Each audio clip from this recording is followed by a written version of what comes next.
Wir freuen uns darauf, Ihnen heute unsere Diplomarbeit, die Riff- und Abschraubrolle, etwas näher zu bringen.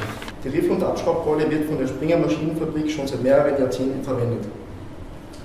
Die Bretter werden hier, also auf der Riff- und Abschraubrolle ist ein Gewinde aufgedreht und durch die Drehbewegung des Gewindes werden die Bretter einerseits in Querrichtung transportiert und in Längsrichtung ausgerichtet.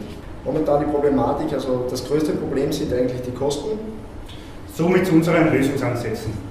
Wir konzentrierten uns einerseits auf ein alternatives Ausrichtssystem und andererseits auf ein alternatives Fertigungssystem.